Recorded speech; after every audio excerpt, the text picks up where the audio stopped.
Today we'll be discussing the passive tracking system developed by NASA.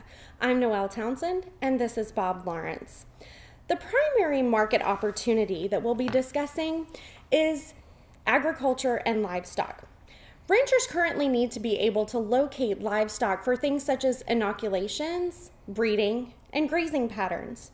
The tracking device attached to these animals would allow ranchers to quickly identify members of the herd that need to be inoculated and ensure that this process is expedited much more accurately.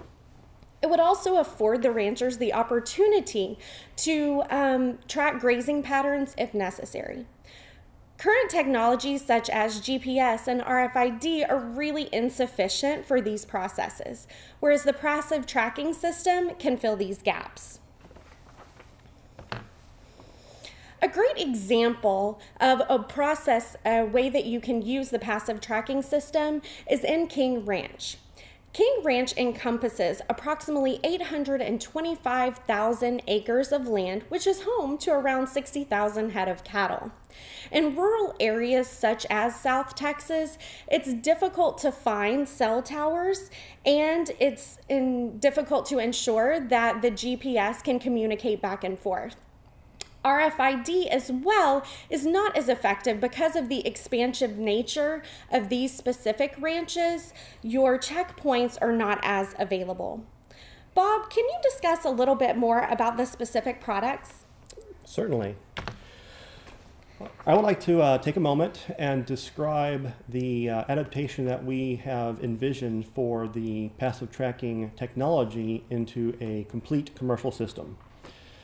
The system that we are proposing has two main parts. The first part being the asset tag that would go onto the asset that was to be tracked. In this case, that would be an animal, a member of the herd, a livestock. The asset tag would consist of essentially a conventional transceiver, nothing special about it in any way. It has the capability to broadcast its own unique identifier across this transceiver when needed.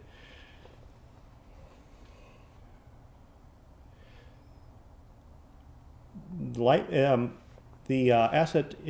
asset tag itself is lightweight and portable. It can be affixed to an animal without much effort, and it does not pose any particular burden on that animal. The device would also be solar rechargeable, which would allow it to stay in use nearly indefinitely. The other main component to the tracking system would be the base station itself. And the first part of this base station would be a conventional transmitter that would be used to contact the asset tags. And then, of course, this is also where the passive tracking system itself, or rather the passive tracking technology, would be implemented.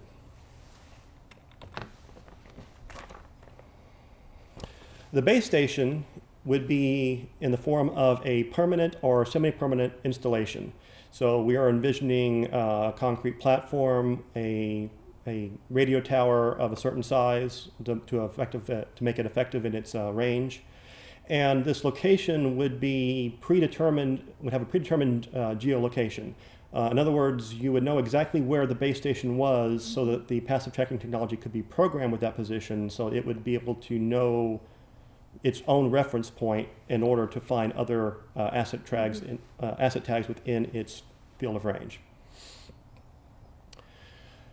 The base station also contains a conventional radio transmitter, and this radio transmitter is used to contact the various asset tags that are out there within the area to be monitored. Basically, it would say you would make a request to the system to identify asset tag 1234, and it would communicate that and broadcast that out, and then the caller itself would receive that signal and then activate. The passive tracking technology, however, is always listening, so whenever any asset tag broadcasts, it's standing by to locate its position. And then the asset tag is, of course, affixed to the livestock to be tracked via a radio collar. The asset tag takes the form of a low-power receiver that is activated on an interval that is configured to conserve battery power. So for instance, once per minute, the receiver would wake up and listen to see if it was being requested to transmit. If that request was not found, it would go back to sleep to conserve power. This interval would be configurable and adjustable such that battery life could be conserved. When the command was received, it activates and it transmits just long enough for the passive tracking technology to obtain a position fix. And it also transmits a unique identifier letting the passive tracking technology know which device is reporting back. After this is accomplished, the device goes back to sleep to conserve power. And again, the device would be equipped with a solar panel, a small solar panel, to facilitate recharging of the internal battery so that the entire assembly, the entire collar, could stay out in the field effectively indefinitely.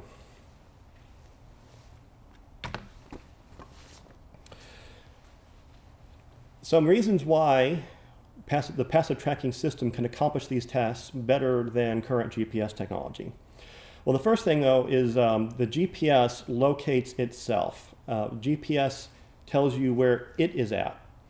So in order for it to accomplish that, it would either need to store that location for future use or transmit that location back via a radio or a mobile phone transmitter embedded within the unit. The passive tracking system is base station arranged such that the collars, all they need to do is broadcast, and then the passive tracking system knows exactly where that asset is at, physically located. One problem with GPS, though, is that the position fix is not always available, especially during bad weather or overcast conditions, or when it's rained, or perhaps when the asset, in this case an animal, would be undercover, say a tree for instance. The location for the passive tracking system would always be available as long as the asset to be tracked is within the range of the base station. The GPS technology, because of its nature in contacting satellites to obtain a position fix, is relatively high power. It draws down the battery quite quickly. Even more so if it has to be equipped with a mobile cell transmitter to transmit that location back. In our proposed system, the power requirements of the collar would be extremely low. Nothing but a conventional receiver and transmitter. The transmitter would only be activated for a short time, and the receiver would be activated on a predetermined interval to conserve power further. Finally, a GPS collar is a relatively expensive device, whereas the very mundane nature of the components in the collar for the passive tracking system would be relatively inexpensive. Compared to RFID, the passive tracking system is really a different animal altogether. RFID is used for very short range applications. You have to basically physically know where you're going to be at in order to scan the RFID tag. The passive tracking system is relatively longer range and can cover a much wider area, an area large enough where you might not necessarily know exactly where you're at.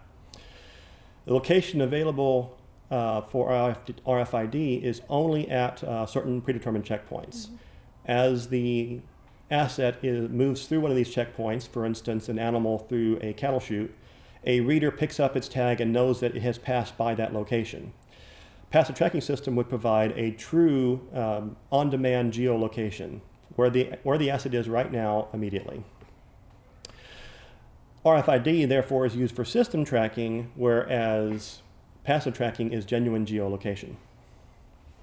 And now I will turn it back over to Noelle for our business analysis. The idea of livestock tracking is not new. There are currently quite a few technologies on the market that would allow a rancher to find a specific head of cattle within the herd at a specific time. However, the tracking system that's located within the collars only stored data, so that the rancher at that point would have to retrieve data at a later time to determine the specific geolocation spots or the history of where that particular cattle has been. That's a specific point of difference between things such as this technology and the passive tracking system. As Bob mentioned earlier, the passive tracking system has on-demand location. The rancher will be able to determine exactly where a specific animal is at a specific point in time. So to talk a little bit more about competition that's out there, there's a company called Clark ATS that currently has tracking collars on the market for approximately $825 a unit. It also has handheld base scanners for about $1,000. The passive tracking system has estimated figures of around $250 per collar and about $20,000 for the permanent base station. Though the passive tracking system does have a higher fixed cost, it is this lower variable cost per animal that ensures it's much more cost effective. As you can see on the next slide, we have a graph here that shows that at only 34 head of cattle is the passive tracking system's break-even point. So this shows that a ranch of over 34 head of cattle will certainly benefit from utilization of the passive tracking system over Clark's ATS system. For instance, based on current tested specifications, one tower base station would cover approximately 600 acres of land, which is about 1 square mile. It would allow around 150 head of cattle to graze, which is a conservative estimate of about 4 acres for every animal. An exact animal to acre ratio is really determined on the type of cattle as well as the condition of the land. In this specific scenario, Clark ATS cost would be a little over $124,000. The passive tracking system, however, would save you around $75,000. As you can see, even with this being conservative cost estimates for the passive tracking system, you could double or even triple these estimates and still have a very cost-effective scenario.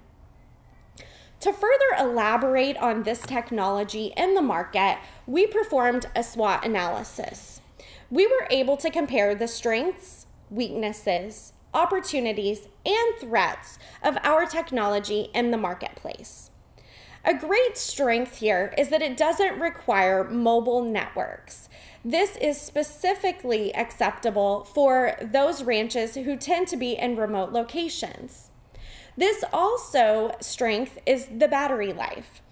As you can see, since this technology is more passive versus active technologies on the marketplace, it allows the battery life to be expanded almost indefinitely when paired with solar technology. The price, again, as we determined in our previous example, the price is a definite strength. When looking at potential weaknesses for the technology in the market, you do have to install a permanent or semi-permanent base station. This base station needs to have a specific geolocation fix as well as a power source. We want to ensure that you realize that this passive tracking system is not intended to replace GPS or RFID, just to enhance some of those technologies to make them better. A great opportunity in the marketplace is that increases in range for this technology would increase potential other opportunities for it in the commercial use. One of the only potential threats is if GPS technology improves, making your passive tracking technology obsolete.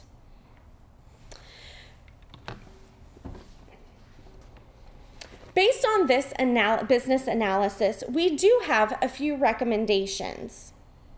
One of the recommendations is that NASA partner with the USDA to further facilitate developing programs to ensure that tracking systems can be better utilized. Currently, the USDA is developing a mandatory RFID tracking program to ensure that livestock is tracked throughout the food processing system. This would expedite the removal of any potentially contaminated beef along the process. When you partner with the passive tracking system, this would make this particular process much more effective, cost and time-wise. Another recommendation is to seek private sector opportunities for manufacturing. And finally, when NASA works with the technology to expand the range, it could further reduce the costs as well as opening the door for further implementation opportunities. Throughout our research, we've determined that there are other markets for this specific technology. The passive tracking system could be also used in airports to track the position of specific airplanes on the ground at a specific time.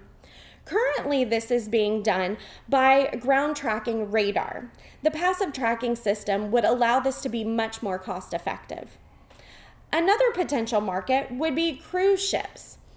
We could use the passive tracking system to track cruise ship passengers in location while on port. This would enable the cruise ships to not only know where passengers were when they were in port or off the ship, but it would also allow them to know potentially how far they are away from the ship. This would be great from a liability insurance standpoint for safety and security. Currently, cruise ships are maintaining the location of their passengers with just identification cards that only let them know if a passenger is either on or off the ship. This would allow them to know exactly where a specific passenger is. Another market could potentially be the tracking of shipping containers at specific ports. Now, we do realize that because shipping containers are made of metal, that there could be a limitation in regards to signal strength, and we do encourage NASA to try to overcome those specific limitations, as this would be another great opportunity to market in the commercial sector. Another important aspect that we want to present to you today is the use of this technology in aviation and marine search and rescue exercises. As a private pilot and personal aircraft owner, this is an area I kind of feel strongly about. I believe that this is technology that can actually help in this regard. Currently, 406 megahertz aviation and marine emergency location transmitters and EPIRBs, the equivalent unit for individuals, hikers, things like that, can only give a 2-mile radius using the satellite system when a GPS fix is not available to transmit with it. In the case of aviation, that GPS uplink is a panel mount FAA approved GPS that is very expensive and out of the reach of many private pilots such as myself that have to be cost conscious in their flying. Lowever, even when that GPS fix is available, oftentimes it's lost in flight. My handheld GPS, for instance, my non-panel mounted one, has lost GPS fix in overcast conditions, and these are some of the conditions where you're most likely to actually need it. So even in flight, GPS fix is not a certainty. What we'd like to propose is that NASA consider working with the FAA to integrate this technology into the ELT and EPIRB standards such that they would all be equipped with a wideband transmitter that was trackable via this technology. And then you could equip search and rescue personnel like Civil Air Patrol and Coast Guard helicopters, for instance, with the passive tracking technology. And then when an accident did occur, the 406 megahertz signal could bring rescuers within 2 miles, and then they could move to the passive tracking technology, which could bring them the remaining distance. One particular instance from recent times was C. Fawcett in 2007 went missing as he flew his single-engine aircraft across New Mexico. Search and rescue activities were carried on for a full month, but no sign of him or his plane was found. It was a full year later that a hiker finally came across his identification card, and then rescuers found the crash site nearby shortly thereafter. There's no way to know if he had had this technology, if it would have saved him, or if it would have made a difference, but it's possible. And in cases of single-engine aircraft and smaller boats and hikers, this could make the difference between life and death. Based on our analysis of the technology and the market, Bob and I both believe that the agricultural market is a great opportunity for NASA to utilize its passive tracking system technology in the commercial sector. We thank you for your time. We encourage you to read our full explanation of the business analysis and the market in our technology forecast.